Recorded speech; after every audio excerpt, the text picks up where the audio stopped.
Bienvenue dans cette émission RDC au cœur de la paix. Messieurs et dames, nous sommes ici avec le professeur Dr Dadi Saleh, lui qui va s'exprimer autour de la paix à l'est de la République démocratique du Congo. Et comme vous le savez déjà très bien, les sujets que nous allons devoir décortiquer dans notre émission, la RDC au cœur de la paix. Et vous savez bien que ça fait très longtemps que le pays est sous menace du M23 depuis quelques jours, voire depuis quelques années, et que nous sommes en train d'enregistrer des morts d'ici et là. Et finalement, que faire pour proposer des pistes de solutions par rapport à cette question? La question liée, n'est-ce pas, à l'insécurité à l'est de la République démocratique du Congo. Et c'est avec ces sujets que nous allons devoir aussi inviter le professeur Dr Dadi Saleh qui a accepté de répondre présent dans cette émission. Professeur Dr Dadi Saleh, bonjour. Bonjour et bonjour à tous. Quelle est l'information qui vous a marqué avant que nous puissions entrer dans le vif du sujet?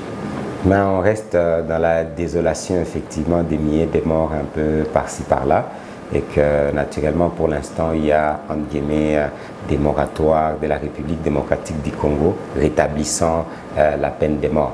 Donc ça fait couler l'encre et salive, mais nous pensons que c'est un très bon sujet aussi. Oui, professeur, merci pour cette actualité. Mais vous, personnellement, vous savez déjà bien que la RDC est sous menace du M23 d'ici et là. Nous sommes en train d'être tués, comme pas possible, bien que le FRDC ne cesse aussi de répliquer, encore de faire des grandes actions. Mais finalement, qu'est-ce qui fait à ce qu'aujourd'hui nous puissions manquer une véritable paix à l'est de la République? Oui, je pense que c'est la compréhension générale de la situation qui parfois, ça ne manque pas, c'est connu par la majeure partie des experts et des rapports qui sont là, de la communauté internationale et des rapports que nous faisons de la société civile et tout le monde. La compréhension générale du sujet. La République démocratique du Congo, depuis l'indépendance, on prend seulement là, n'est-ce pas? Depuis l'indépendance, il a été dit par quelqu'un que malgré l'indépendance, que la République démocratique du Congo ne sera pas indépendante. Ça restera dominé économiquement, politiquement et tout le reste. Donc au fond, la République démocratique du Congo et beaucoup de pays du Sud ne sont pas indépendants, ne sont pas économiquement indépendants, politiquement indépendants, et qu'exactement, il y a une certaine instabilité qui arrange et qui arrangerait certaines entreprises multinationales et certaines nations. Et là, malheureusement, nous parlons plus du néocolonialisme. Ça va? C'est-à-dire, l'après-colonialisme, nous sommes encore restés pratiquement dans le colonialisme. Ce qui fait que la RDC est sous un complot international, ça va, avec certains acteurs qui sont identifiés et d'autres non identifiés. Donc, quand on parle du M23, personnellement, je ne suis pas d'accord. Je parle plutôt de ce conglomérat, n'est-ce pas, des gens qui essaient à tout prix de tirer profit du côté minéré, n'est-ce pas, de la République démocratique du Congo. Donc cette guerre a une forme économique qui est claire, noir sur blanc. Cette guerre a une forme stratégique, géostratégique, d'occupation de terres. Vous vous souviendrez avec Sarkozy et d'autres leaders mondiaux qui estimaient que certains pays à côté de la RDC n'étaient pas bien nantis en termes de terres et que la RDC devait partager ces terres aussi avec certaines nations. Vous savez, il faut lire, il faut savoir lire et il faut savoir s'informer. Ce sont des informations claires, je précise, vérifiées, mais effectivement qui sont en train de s'appliquer et certaines personnes pensent que c'est du hasard. Non, pour moi, il n'existe pas réellement de M23. Non, absolument pas. Il a existé d'autres mouvements avant les M23 avec des mêmes revendications et que la République démocratique du Congo, à un certain moment, a été pris, où nous avons même eu un chef d'état-major, James Kabarebe, totalement du Rwanda, qui est aussi d'Urkab, à vous dire que c'est lui qui dirigeait. Où nous avons eu la guerre à Kisangani entre le Rwanda et l'Ouganda, parce que c'était une guerre juste parce qu'ils devaient se partager les butins, ça va, en termes de pouvoir et tout le reste. Nous avons eu à l'époque, vers 1996-7, ça va, cette guerre-là a fait en sorte que nous ayons plus de 9 armées africaines qui se sont battues. Angola, Zimbabwe, Rwanda, Ouganda, etc., qui se sont battus en République démocratique du Congo. Mais professeur, oui. C'est très intéressant ce que vous dites, que nous n'avons pas le M23, mais nous avons quoi exactement? Nous avons un complot international qui est supporté par des gens qui ne veulent pas que la République démocratique du Congo soit la gâchette de l'Afrique. Au fond, la guerre économique, la guerre géostratégique et la guerre effectivement de puissance de ces rapports de force au niveau mondial fait en sorte que tous les stratèges savent très bien, si la République démocratique du Congo contrôle ses minéraux, si la République démocratique du Congo devient un pays réellement indépendant, alors je peux vous assurer, c'est l'Afrique tout entière qui risque d'avoir la démocratie, n'est-ce pas? Qui risque d'avoir la liberté et qui risque de se développer. Et à ce moment-là, n'aura plus besoin, entre guillemets, de certaines puissances comme les États-Unis, l'Occident, pour ne pas les citer, même la Chine, n'est-ce pas? Même la Russie, faisons attention. Ça va? La RDC sera pratiquement le troisième grand bloc. Okay? Parce que pour l'instant, nous avons les deux grands blocs avec les États-Unis et les Occidentaux, c'est-à-dire les Européens. Ça va? Le deuxième grand bloc qui s'est créé, c'est pratiquement BRICS. Ça va? La Chine, l'Inde, etc. Nous ne sommes pas là-dedans. Même si l'Afrique du Sud est dedans, mais normalement, on devait avoir des troisièmes blocs composés par les intérêts des Africains. Parce que BRICS non plus ne dit pas totalement qu'il y a les intérêts totalement des Africains. Même si on sait que exactement par le fait des échecs de la politique étrangère des Américains et des Européens envers le pays africain, n'est-ce pas? Ça c'est clair, noir sur blanc. Là nous avons 3 pays qui essaient de s'émanciper. C'est clair que les gens tendent à penser que c'est la Russie ou bien c'est la Chine. Non, ce n'est pas évident, absolument pas. Il nous faut créer notre propre bloc en tant qu'Africains pour faire la force. Et ça peut partir facilement avec la Libye a échoué à le faire. Ça a tenté, mais ça n'a pas réussi. Mais la République démocratique du Congo, c'est parmi les rares pays à avoir tous ces potentiels. Et les Européens, tous les stratèges européens, tous les stratèges chinois, tous les stratèges américains, et même russes les savent. Ce qui fait que c'est une guerre à multiples facettes. C'est là où je parle des complots au niveau international. Il ne faut pas trop simplifier l'équation. Ça va? L'équation est assez compliquée et complexe. Toutes ces entreprises ont besoin, pour rendre les choses un peu plus simplistes, n'est-ce pas? Toutes ces entreprises ont besoin de contrôler les prix du coltan, ont besoin de contrôler les prix du cobalt, ont besoin de contrôler les prix pour l'instant du lithium, qui sera parmi les minéraux avec des batteries, et les minéraux du futur, comme on l'a dit. Ils n'ont pas besoin d'acheter ça à des prix exorbitants. Et ils n'ont pas besoin que les Congos puissent contrôler cela, sinon le Congo deviendra parmi les pays les plus riches au monde. Ah oui, le Congo deviendra parmi les pays les plus riches, pas potentiellement, réellement. C'est ça la vraie guerre dont nous parlons. Quand on me parle de M23, j'ai ri. J'ai dit, il y a une mauvaise conception de la guerre, oui. Ça va? Ce qui fait que quand vous avez de mauvaises, comment on dit, hypothèses, ça va? Naturellement, vous ne faites pas des recherches comme il le faut et vous ne pouvez pas atteindre les résultats. Donc nous avons un problème structurel, hautement stratégique, et certaines personnes essaient de trouver des solutions opérationnelles. Ce n'est pas possible. Mais vous, personnellement, aujourd'hui, parce qu'avec l'arrivée des Ouazalendou, les FARDC qui continuent à faire des actions, bien évidemment, contre le M23, donc vouloir couper complètement cette aventure qui a longtemps régné à l'est de la République, ne voyez-vous pas une réussite là-devant? Oui, naturellement, je peux vous garantir qu'on doit réussir. On n'a pas le choix. Quelle que soit la lutte, quelle que soit la longueur de la lutte, l'Afrique s'en sortira. Ça, je peux vous le garantir. Et c'est en train d'être éprouvé. C'est-à-dire, effectivement, ici, nous parlons de la conscience collective. Ça va? Et les changements de paradigme. Là, le paradigme est en train de changer. La France, ce n'est plus la France qui dirigeait et qui mettait nos chefs d'État et donnait des injonctions comme ça voulait. Même si ça continue encore un peu. Les États-Unis, ce n'est plus la même chose. Maintenant, tout le monde sait très bien que les États-Unis, vous donnez les armes aux Rwandais, ça va? Ok, vous soutenez les Congolais, vous faites quoi? Vous voulez quoi? Apparemment, dans la réalité, on risquerait de taxer certains pays des gens qui ne connaissent pas ce qu'ils font. Or, soit ils connaissent ce qu'ils font, soit effectivement, ce sont des complices. Parce que ce n'est pas compliqué. Vous ne pouvez pas continuer à condamner le Rwanda d'attaquer la République démocratique du Congo parce que tous les rapports sont clairs, ça va, il y a violation des territoires. Or, quand il y a violation des territoires, la République démocratique du Congo, étant membre des Nations Unies, étant membre de la SADC, étant membre de l'Union africaine, c'est clair C'est-à-dire que ça pouvait être le cas plus ou moins comme en Ukraine, vous comprenez? Ou bien comme sous d'autres cieux, un pays golfe. Au niveau des Golfe, par exemple, c'est ce qui s'était passé. Un pays de l'ONU est attaqué. C'est clair, noir sur blanc. Ça s'appelle violation. Donc, c'est lui qui viole des frontières doit sortir. S'il ne sort pas par des menaces, n'est-ce pas, par des conseils, par la diplomatie, il faut l'attaquer. Donc, ici, là où nous parlons, ça va. La République démocratique du Congo, si tout le monde réfléchissait normalement, parce qu'effectivement, il ne faut pas penser que ces gens-là réfléchissent normalement, je suis désolé, hein, c'est un peu fort. Si tout le monde réfléchissait normalement par rapport à la loi internationale, c'est les États-Unis, la France, tout le monde devait équiper, aider. Ça devait se passer avec la MONUSCO. Malheureusement, vous comprenez que ce n'est pas le cas. On devait armer la République démocratique du Congo et chasser l'agresseur. Il n'y a pas deux agresseurs. La République démocratique du Congo n'a jamais agressé le Rwanda. Il faut bien noter. Ça va. N'a jamais agressé l'Ouganda sous ce 20 ans. Hein? Nous parlons de 20 ans, 30 ans. Non.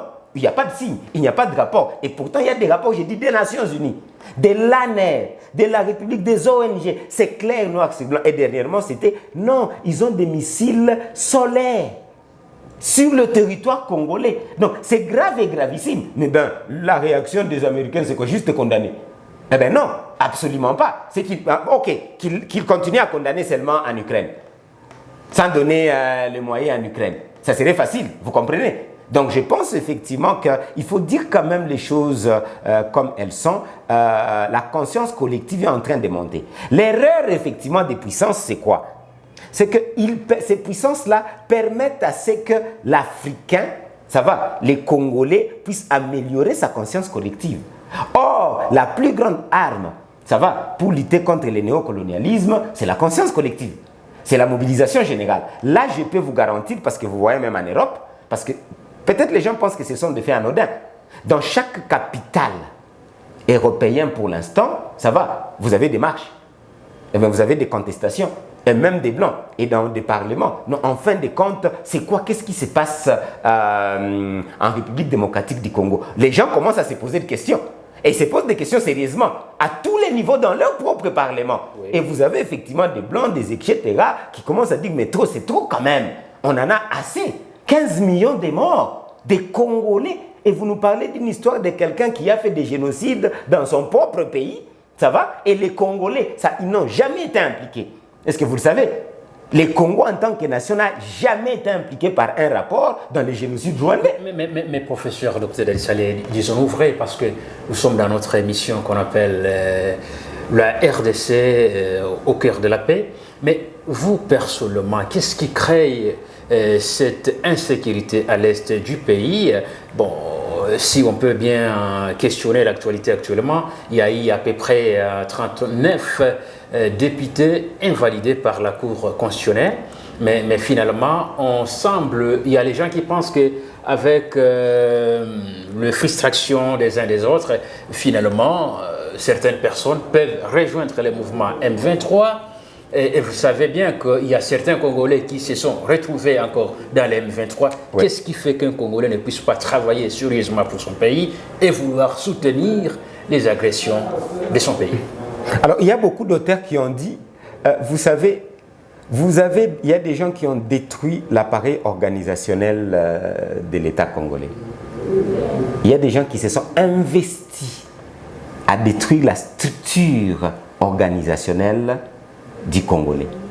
À vrai dire, on se poserait même des questions, est-ce que l'État congolais existe sous une forme libre? Ça va? Vous vous souviendrez, et moi-même j'ai des preuves, ça va? Beaucoup de présidents congolais ont été mis là-bas par les néocolonialistes. Ça va? Parce qu'au fond, moi, professeur Dr Dadi Saleh, nous devons être capables de traiter le fond, pas seulement la forme. Le fond, c'est qu'effectivement, certaines personnes, les néocolonialistes, ont facilité, ça va, certaines personnes de tuer la force de l'organisation congolaise parce qu'ils n'avaient pas intérêt à ce que les Congo puissent s'organiser. Ils n'avaient pas intérêt à ce qu'il y ait démocratie en République démocratique du Congo. Ils n'avaient pas intérêt à ce que nous ne puissions pas avoir la corruption. Je ne dis pas que nous ne sommes pas responsables. Nous sommes autant responsables qu'eux sont responsables. Je le précise. C'est une notion structurelle. Quand vous avez des gens qui vous injectent des millions, des milliards de dollars, il faut déjà dire qu'après l'indépendance, pendant l'indépendance, beaucoup de moyens sont sortis des États-Unis, de la France. Il dit officiellement, nous sommes quand même devant la télé. Ça va? Officiellement pour corrompre des gens pour faire des rébellions. Vous ne le savez pas? Mais tout le monde le sait. Pourquoi ces gens-là n'ont jamais été condamnés? Et pourquoi les Congolais n'ont pas refusé? Eh bien, malheureusement, parce qu'exactement à ce moment-là, c'était la loi de la force. Il faut dire que nous sortons de l'esclavagisme, ça va? Nous allons vers les colonialismes, c'est-à-dire que Olinga te okosalango. Donc, que tu veuilles ou pas, on te tue.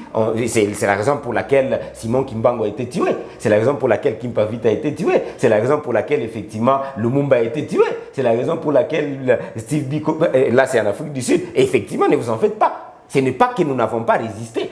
Mais à ce moment-là, il faut reconnaître que, comme d'ailleurs c'est le cas encore aujourd'hui, ils avaient la force, ça va, de l'armée. Ce n'était pas la force psychologique, ni la force de la vérité. C'était la force militaire. On vous impose, Olinga, que vous le vouliez ou pas, ça sera comme ça. C'est sous ce cadre-là que même les partis politiques à caractère tribalo-ethnique sont nés en République démocratique du Congo. Qui a fait en sorte que ça soit ainsi? C'était effectivement le Belge, dans l'essence principale. C'est-à-dire que si vous prenez par exemple la BACO, association ou bien parti politique des Bakongo, donc ils ont créé exactement la division. Un système divisionniste et qui a malheureusement continué. Et si vous voulez faire l'inverse, ils ne vous soutiennent pas. Comme Lumumba, effectivement, qui était nationaliste et qui voulait qu'on puisse même avoir l'indépendance économique. Non, et on dit, vous ne pouvez pas avoir l'indépendance économique. Pas question, parce que si vous avez l'indépendance économique, ça va, comme on sait que c'est l'argent qui dirige même la guerre, on dit l'argent, les finances, c'est les nerfs de la guerre, les nerfs de la direction, il fallait tout faire pour nous mettre dans des histoires de la FMI, de la Banque mondiale, exactement, pour que nous ne puissions pas nous développer. Donc, quand vous pensez que ces gens-là, qui ont, parce que c'est simple, hein, de dire qu'on a validé 39 députés. Au fond, les gens courent rapidement. Non, nous-mêmes, j'ai lu même dans des réseaux sociaux et partout. Non, nous-mêmes, Congolais, nous sommes responsables. Parce qu'effectivement, tu as tué ton voisin, n'est-ce pas? Parce que c'est toi qui as volé. Eh bien, vous ne comprenez pas que, entre guillemets, quelqu'un t'a fait pour que tu puisses voler. Et ils soutiennent ceux qui volent. Je suis conséquent avec mes mots. Ils ont tout fait pour soutenir les dictateurs qui volaient, qui pillaient. Quelqu'un a fait 32 ans en train d'être soutenu. Et nous avons pour la première fois, à ma connaissance, au monde et en Afrique et au Congo, un président qui est un agent officiellement de la CIA. Oh mon Dieu! Est-ce que vous comprenez ce que ça veut dire? Un président de la République qui est agent de la CIA. Est-ce que je suis dur? C'est l'histoire. Je n'étais pas encore né peut-être, s'il vous plaît. Il était agent de la CIA et au même moment président de la République démocratique du Congo. Donc, à vrai dire, tout ce qu'il lui faisait, mais Mobutu, oui, qui ne connaît pas, c'est l'histoire, s'il vous plaît. Si je me trompe, venez me corriger. Ça va, hein? Je peux me tromper, j'ai mal lu. Dans ce sens-là, on a lu, on a vérifié et on sait de quoi on parle.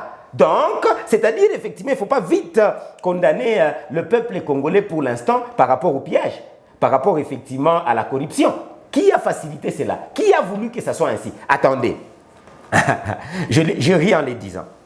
Certaines personnes ont vanté certains de nos voisins, n'est-ce pas? En disant que non, c'est en République démocratique du Congo qu'il y a corruption, n'est-ce pas? Mais eux, il n'y a pas corruption. Je vous donne un exemple bête. Et tout intellectuel qui m'écoutera va comprendre la complexité et la facilité de la compréhension de la question. Ça va? Quand nous parlons de minerais, okay, il y a corruption et il y a des gens qui font passer les minerais par la fraude, n'est-ce pas? Alors, si à la frontière de la République démocratique du Congo, il y a des gens qui font passer des minerais par la fraude, donc dites les Congolais sont des fraudeurs, mais que les Rwandais ne sont pas des fraudeurs, alors ça passe par où? Mais vous prenez les gens pour des imbéciles ou quoi? S'il y a des fraudeurs au Congo, donc il y a des fraudeurs au Rwanda. Et que faites attention, s'il y a des fraudeurs et des corrompus au Rwanda, c'est-à-dire ces minéraux qui n'est pas traçable, n'est-ce pas? Donc il y a des fraudeurs aux États-Unis. Parce que ces minéraux ne finissent pas leur course, Kagame l'a dit plusieurs fois, ces minéraux ne finissent pas leur course au Rwanda, en grande partie. Donc il y a des fraudeurs et des corrompus où? Aux États-Unis, en Chine, en France. S'il vous plaît, je répète pour que vous puissiez bien comprendre, cher ami. Il ne faut pas condamner parfois le Congolais pour le condamner. Nous sommes condamnables avec notre philosophie Kujitegemea, ça va? Tomi Lukela, Tuso Sange, Mosituji Kebela, nous devons nous en sortir. Nous devons rompre. Ça, je suis d'accord. Mais quand même, il faut dire qui facilite la corruption en République démocratique du Congo. Et à coups de millions, ils vont même les financer pendant la campagne. Ces mêmes personnes-là. Ils vont le financer. Ils vont leur donner l'argent, effectivement, pour qu'ils soient capables de mater la vraie population. Qui ont l'argent? C'est leurs garçons de course, leurs valets. Ça va? Ils ont le pouvoir. Ils contrôlent les services de sécurité. Eh bien, alors, la vraie population, le vrai vaillant, eh bien, se trouve devant des situations compliquées. Mouvement citoyen, on essaie de réclamer, ils essaient, mais ça n'aboutit presque pas parce qu'ils ont la machine de la justice, ils ont la machine des finances, ils ont la machine politique, ils ont tous les appareils qui sont accordés pratiquement, avalisés, ça va, par ces grandes puissances. Voilà pourquoi j'ai dit c'est tout un système. Il ne faut pas penser que les Congolais de lui-même est responsable. Non, c'est faux. Si je comprends bien, les problèmes des Congolais, ce sont des Blancs? Non. Les premiers problèmes, vous savez, ce n'est pas aussi facile que ça. Mais je mets ça un peu d'une façon facile. Je suis responsable de moi-même, je suis le responsable de mon malheur. Ça, c'est la philosophie que j'ai gagnée. Mais ça n'exclut pas, en deuxième position, de me dire, mais qui m'amène ce malheur-là? Oui, je suis responsable de mon malheur parce que j'ai accepté qu'on puisse me corrompre. Mais dans la loi, je ne suis pas juriste, mais dans la loi, on dit déjà et les corrupteurs et les corrompus sont tous condamnés. Alors pourquoi vous voulez seulement condamner les Congolais?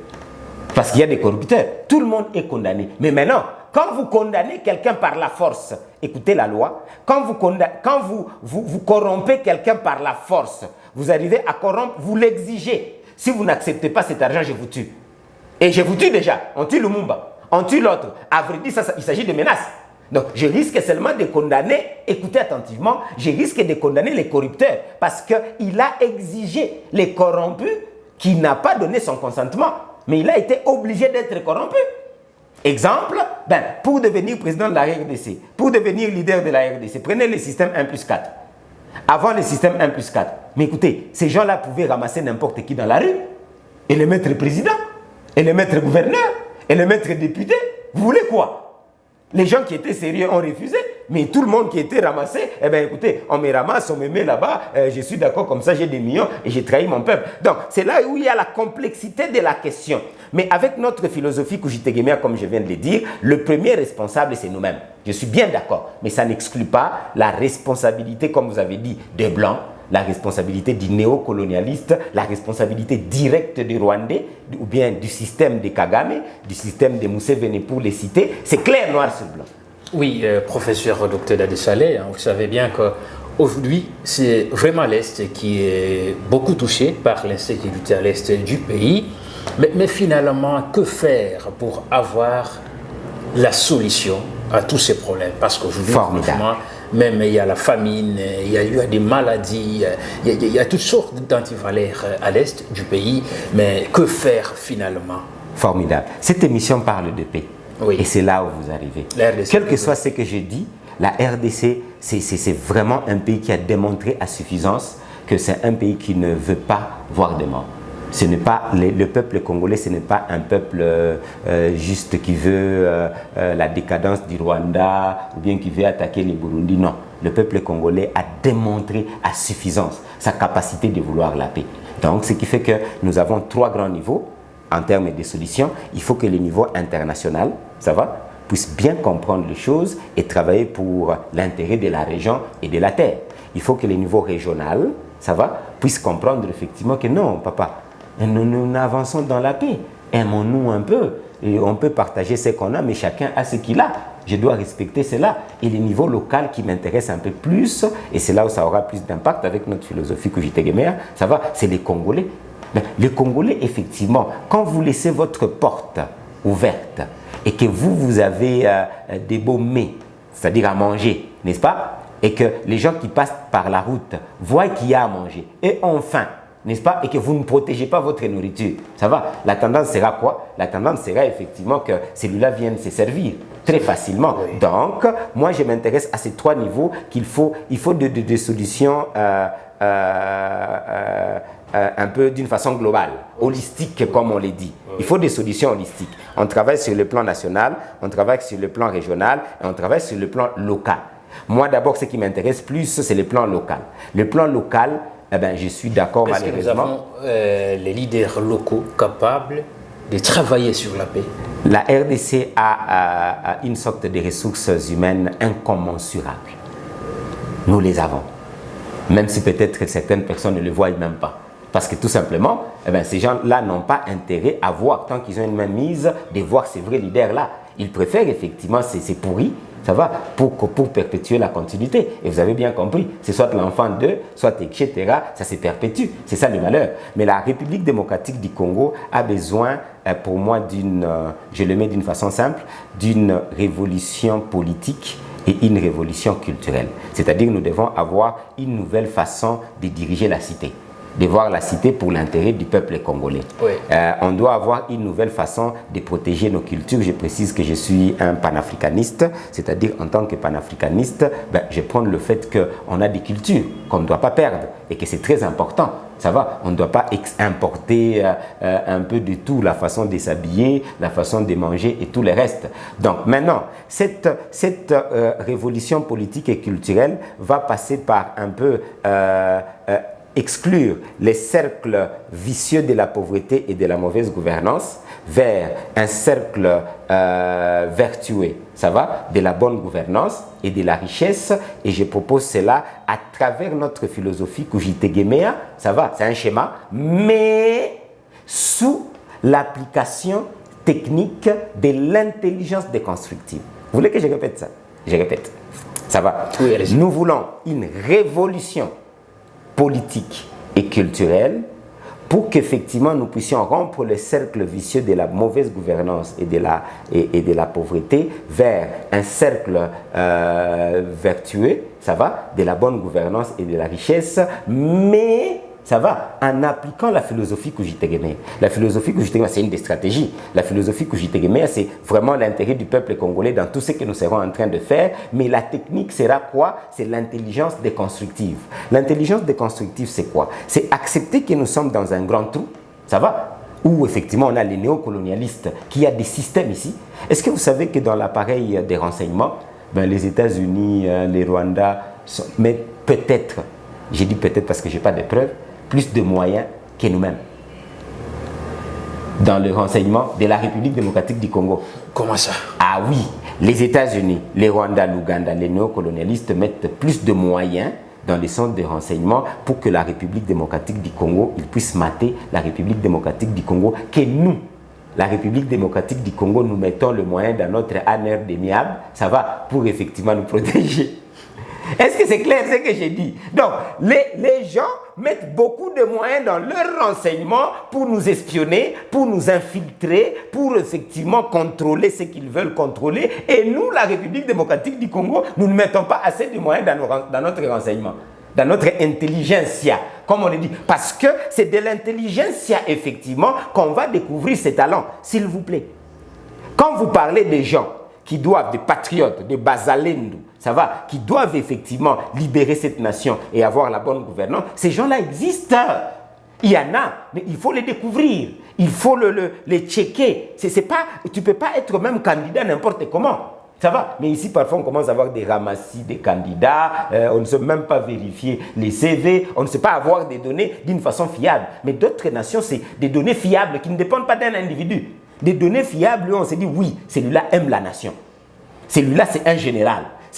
Tu ne peux pas passer capitaine et que tu as un degré, ça va, de citoyenneté trop bas.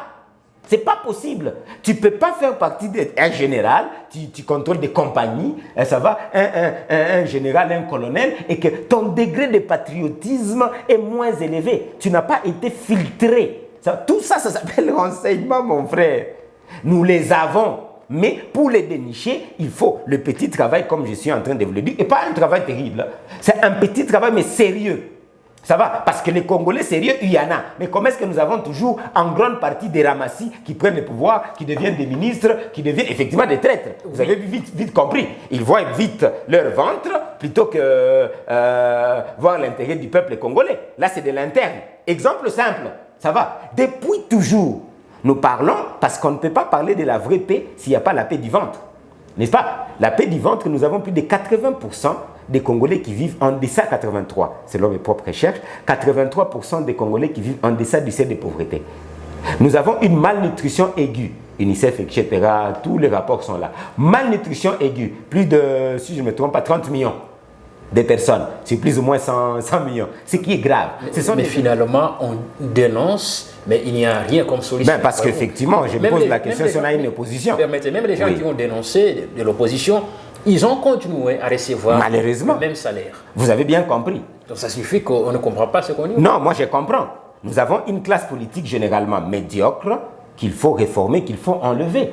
Parce qu'en grande partie, ces gens-là dont vous parlez d'opposition, à plus de 80-90%, ce sont des gens qui ont juste des conflits financiers, des conflits de postes avec ceux qui sont au pouvoir. Ceux-là ont mis les autres, ceux-là sont un peu partis. Mais entre nous, ce sont en grande partie les animaux de même plumage. Je pèse mes mots. Ce sont en grande partie les animaux de même plumage. Et ils n'ont jamais refusé ces salaires-là. Parce qu'effectivement, il faut savoir que quand on fait la politique, la bonne politique, parce que pour l'instant, par exemple, nous autres, on peut nous juger des mauvais politiciens. On ne connaît même pas, on ne comprend même pas la politique. Parce que pour eux, comprendre la politique, c'est être dans la mangeoire, manger et se taire. Et faire des petits semblants comme on a appris aux gens, faire des plaidoyers. Ben non, le rôle d'un député, c'est pas de faire des plaidoyers, mon frère. C'est de faire des lois et de contrôler les actions du gouvernement. Le rôle de l'opposition, ce n'est pas de faire des plaidoyers. Donc on vous a appris seulement à faire des plaidoyers. C'est quoi ça? Vous faites des plaidoyers et vous déposez des mémos là où on vous vole, chez la personne qui vous vole. Et c'est cette personne-là qui est compétente. Ça va changer quoi? Vous voulez que la MONUSCO puisse sortir et vous prenez effectivement des mémos, vous déposez ça à la MONUSCO. Pour vous changer quoi? Non, on doit faire des actions. On doit agir. Et pourquoi pas parfois réagir. Mais on doit agir et faire des actions salvatrices.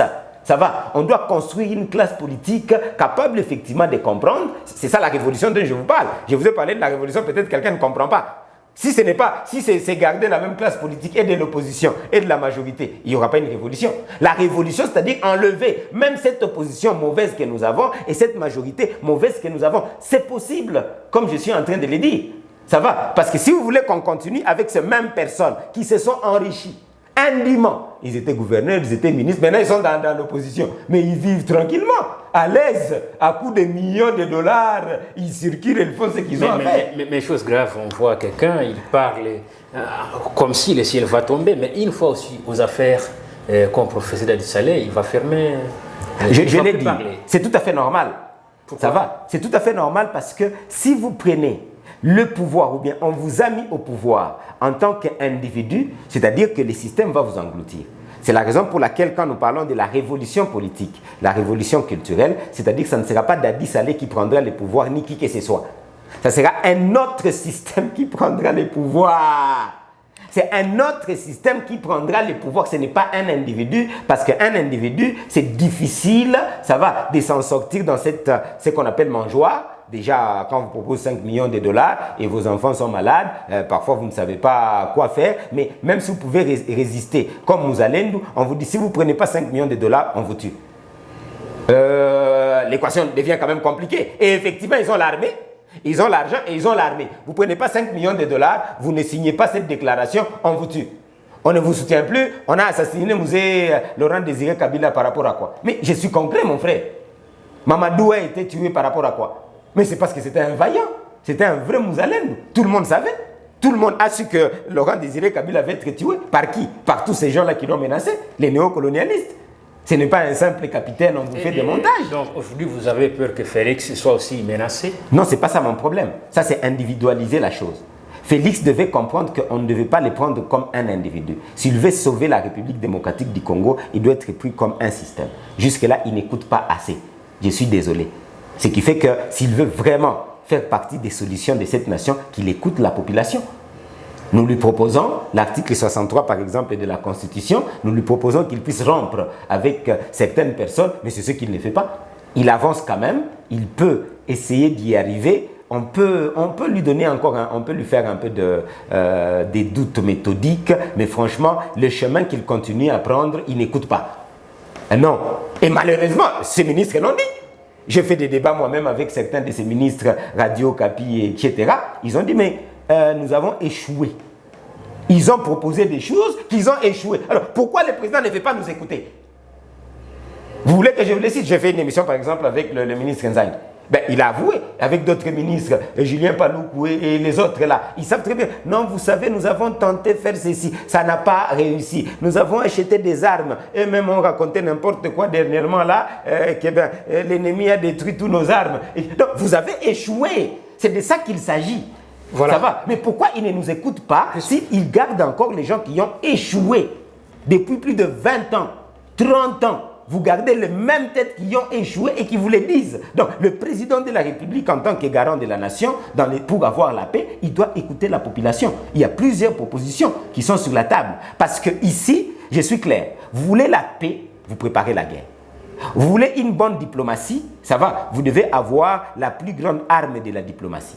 La plus grande arme de la diplomatie, c'est la dissuasion. Vous ne pouvez pas vous asseoir, vous n'avez aucune dissuasion sérieuse, ça va, et vous pensez qu'on va vous écouter. Non, bon, on va rire, effectivement, on va vous éliminer. Il n'y a pas de diplomatie sans rapport de force. Le rapport de force vient de la dissuasion. Certaines personnes, certains pays ont la dissuasion des armes nucléaires. D'autres ont la dissuasion en termes financiers. D'autres ont des dissuasions en termes, par exemple, la Corée, ça va, Vietnam, etc. Pourquoi est-ce qu'ils ont une grande dissuasion? Avec plus de 2 millions de militaires, ça va, même à main nue. Vous savez très bien que vous ne pouvez pas les attaquer n'importe comment. Voilà, nous sommes en train de finir cette émission, la RDC au cœur de la paix. Et professeur Dr Dadi Saleh, quel est votre message ou votre mot de la fin dans cette émission? Oui, on n'a pas parlé de certaines propositions concrètes, mais je voulais dire au peuple congolais, à la région et au monde entier que c'est possible d'avoir rapidement la paix. J'ai écrit un livre où j'ai dit c'est sacrifier une année pour sauver notre région, pour sauver l'Afrique, pour sauver la République démocratique du Congo. On n'a pas besoin d'agir comme des animaux, se battre pour y arriver. Mais malheureusement, certaines nations ne mettent pas la République démocratique du Congo dans une position où il ne doit pas s'armer, où il ne doit pas se mobiliser totalement. Donc, nous sommes dans les regrets, chers amis, de vous dire que pour que nous puissions avoir la paix, nous avons bien compris, il faut que la République démocratique du Congo soit un pays très fort en termes d'armement, très fort en termes de patriotisme, cette mobilisation générale de la population qui prend déjà son bonhomme de chemin. On félicite en passant tous les mouvements citoyens, partis politiques, regroupements, églises pour la mobilisation, surtout aussi à l'étranger. Nous félicitons particulièrement les Wazalendo parce que c'est une des formes, je dirais même extrêmes, de patriotisme parce qu'ils acceptent de mourir, ils ne sont même pas payés. Quand j'entends quelqu'un injurier les Wazalendo, ça va, je sais qu'il y a des dérapages, mais j'ai tendance à les prendre comme ça, par mes propres mains. Ils ne comprennent pas que nos enfants, nos parents qui vont se battre ne sont pas payés. Et parfois se battent sans même manger. Mais ils acceptent de mourir pour la nation et certaines personnes restent avec leur cravate à Kinshasa. C'est vrai, il faut bien encadrer cela. C'est une force extraordinaire qui démontre que les Congolais sont capables de se sacrifier sans même qu'on lui paye l'argent. Voilà les Wazalendo. Donc j'encourage cette forme-là qui ne semble pas être encouragée par le niveau international, mais je suis désolé. Le niveau international devait venir comprendre c'est quoi. Beaucoup de gens ne comprennent pas c'est quoi. Les Wazalendo, ce ne sont pas des groupes armés. Les Wazalendo, ce ne sont pas les Maï-Maï. Les Wazalendo, ce ne sont pas ce que vous connaissez là depuis très longtemps. Non, c'est une nouvelle façon de faire les choses, même s'il y a des dérapages. Parfois, ça va. Même aux États-Unis, on a vu un militaire qui s'est immolé, n'est-ce pas? On a vu qu'il y a des espions aussi. Mais au moins, la forme, c'est ça l'essentiel. Donc, mon appel, c'est que le peuple congolais ne perde pas espoir. Sachez très bien que, quelle que soit la force qui viendra de l'extérieur, nous devons être indépendants. Nous devons mériter notre indépendance. Et pour mériter notre indépendance, nous devons nous battre. Et nous n'avons pas besoin de nous battre contre qui que ce soit, mais nous devons être prêts à nous battre contre toute personne, organisation, pays, individu qui serait contre notre développement. Et aussi, vous êtes prêt à accepter qu'un Congolais qui a trahi le pays soit pendu publiquement? Plus que ça, parce que exactement, la loi congolaise n'a jamais interdit la peine de mort. Il y a eu en 2003 des moratoires pour suspendre la peine de mort. Mais avec les circulaires numéro 02, je pense du 13 mars 2024, nous avons des moratoires qui viennent encore de rétablir la peine de mort, mais sous des circonstances seulement d'état de siège, etc. Ce qui ne m'arrange pas trop. Il faudra que ça soit encore d'une façon générale. que la peine de mort soit là. Parce qu'on ne peut pas accepter des gens qui trahissent toute une nation, qui font en sorte qu'on tue 1 million de personnes, continuent à vivre. Et pourtant, nous avons des preuves irrévocables. Il est condamné d'une façon irrévocable. Nous avons des gens qui violent des filles, des petites filles de 2 ans. Il les égorge. Il égorge toute une famille à Nyiragongo ou bien à Ituri ou bien à Beni et qui a des preuves irrévocables et que vous pensez effectivement que celui-là ne doit pas subir des peines de mort. Je pense que, chers ONG, chers amis, je sais qu'il y a des risques qu'il y ait de mauvaise justice, mais moi je suis pour la peine de mort qui a toujours existé et il faut l'appliquer. Merci infiniment, professeur Dr Dadi Saleh, d'avoir répondu à notre invitation. Eh bien, cette émission a retrouvé sur Afro Info DESA 43. Madame, messieurs, merci. Merci beaucoup.